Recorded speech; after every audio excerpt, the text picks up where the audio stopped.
أعوذ بالله من الشيطان الرجيم. بسم الله الرحمن الرحيم. الرحمن علم القرآن خلق الإنسان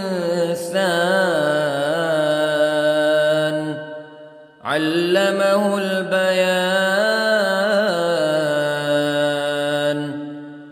الشمس والقمر بحسبان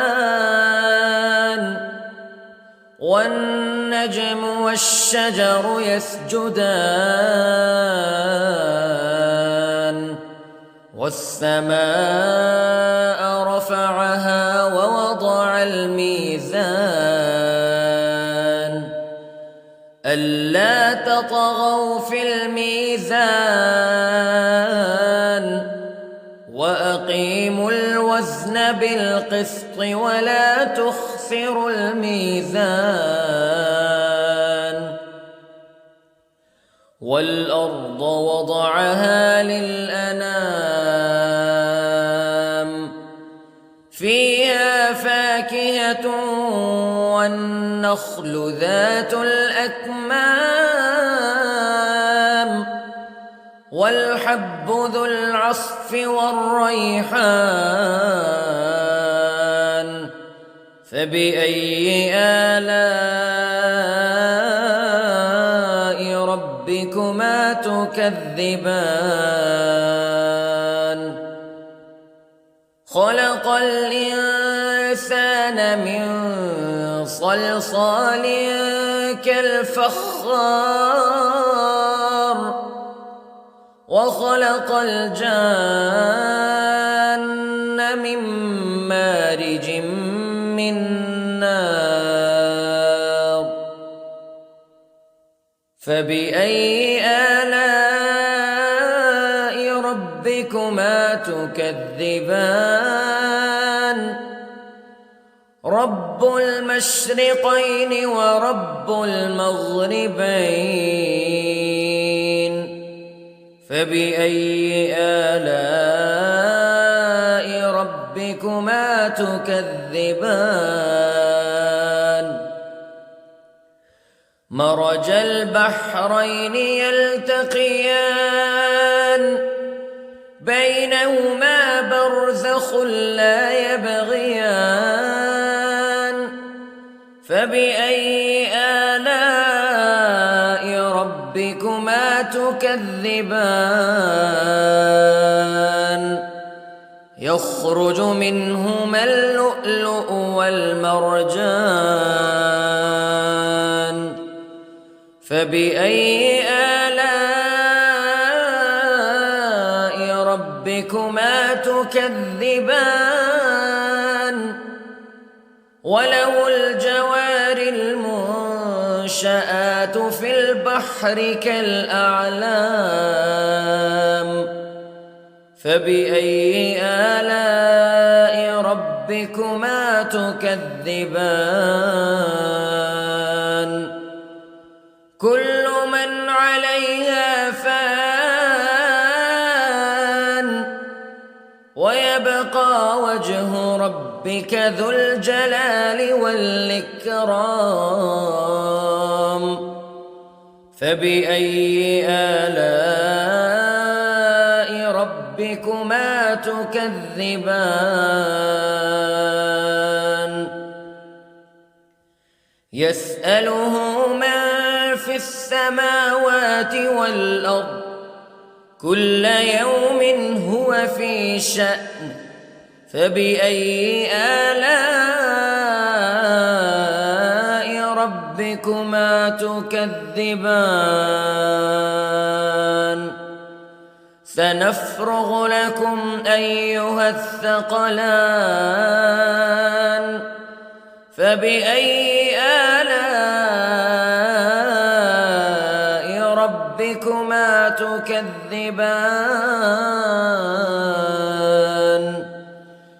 يا معشر الجن والإنس استطعتم أن تنفذوا من أقطار السماوات والأرض فانفذوا لا تنفذون إلا بسلطان فبأي آلاء ربكما تكذبان يرسل عليكما شواظ من نار ونحاس فلا تنتصران فبأي آلاء ربكما تكذبان فإذا انشقت السماء فكانت وردة كالدهان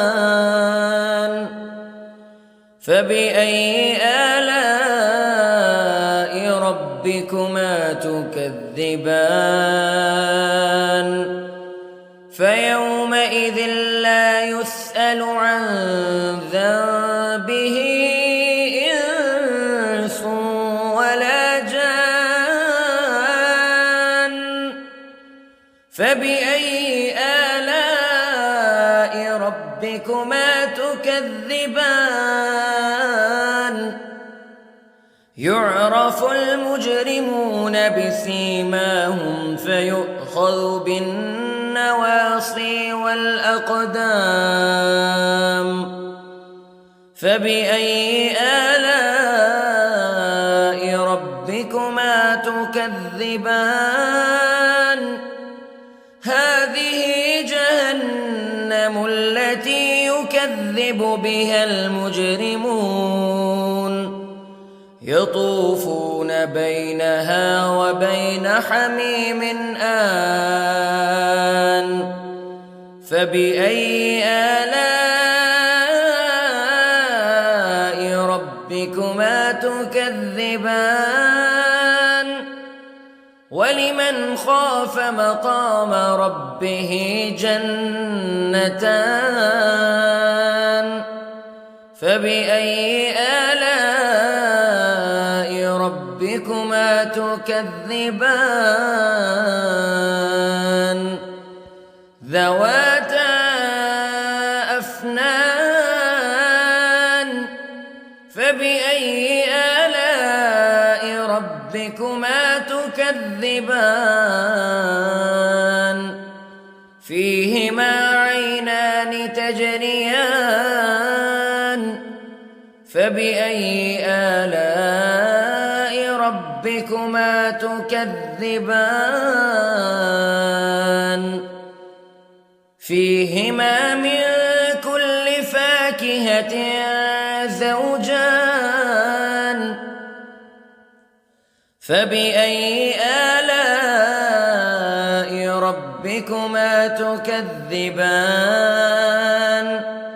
متكئين على فرش بطائنها من استبرق وجنى الجنتين دان فبأي آلاء ربكما تكذبان فيهن قاصرات الطرف لم يطمثهن إنس قبلهم ولا جان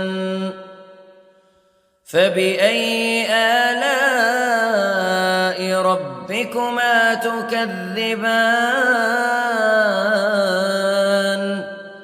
كأنهن الياقوت والمرجان فبأي آلاء ربكما تكذبان هل جزاء الإحسان إلا الإحسان